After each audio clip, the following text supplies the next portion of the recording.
Hello friends, রিকিস ফ্যাশনে আবারও একটি মিনি ব্লগ নিয়ে আপনাদের সামনে এসে হাজির হয়ে গেলাম। আর আজকে হলো সেই দিন, মানে কালকের ভিডিওটাই আজকে শেয়ার করছি আপনাদের সাথে।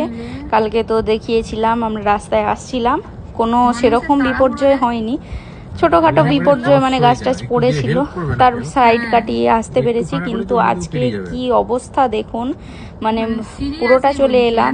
আর ঘরের কাছেই, ঘরের মানে হেতিয়া ঢুকতেই যে নতুন পেট্রোল পাম্পটা আছে, সেই পেট্রোল পাম্পটার একটু আগেই এইরকম দুটো গাছ পড়েছে। গাছ পড়ে অবস্থা খারাপ, রাস্তা ব্লক করে দিয়েছে। আমরা কিছুতেই, দেখুন সামনে কতগুলো লরি আটকে আছে, ডাম্পার আটকে আছে, আর আমরাও গাড়ি নিয়ে পুরো আটকে পড়েছি। আর ইতিমধ্যে বেজে গিয়েছে 11টা 10-15। কি অবস্থা দেখেছেন তো। এই যে সবাই চেষ্টা করছে সরানোর জন্য, বাইকগুলো পর্যন্ত পারাপার হতে পারছে না।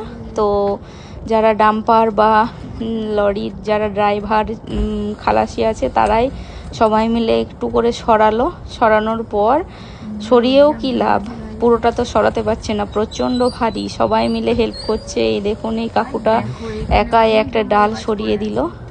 সরিয়ে আর কোথায় রাখবে, রাস্তার পাশেই ফেলে রাখছে তাদের নিজেদের যাতায়াত করার জন্য। বাইক যাতায়াত করতে পারবে, কিন্তু 4 চাকা বা বড় গাড়ি কোনো মতেই যাতায়াত করতে পারবে না। আর বৃষ্টি কন্টিনিউ হয়েই যাচ্ছে, জানি না কখন বাড়িতে পৌঁছাবো। অনেকে বলছিল ভিতরের রাস্তা দিয়ে যেতে, কিন্তু পাড়ায় পাড়ায় গেলেও, পাড়ায় পাড়ায় তো মাটির রাস্তা, তো সেখানেও যে বিপর্যয় হবে না তার কোনো গ্যারেন্টি নেই। তাই জন্য সাহস করে এই ডাম্পারটা গেল।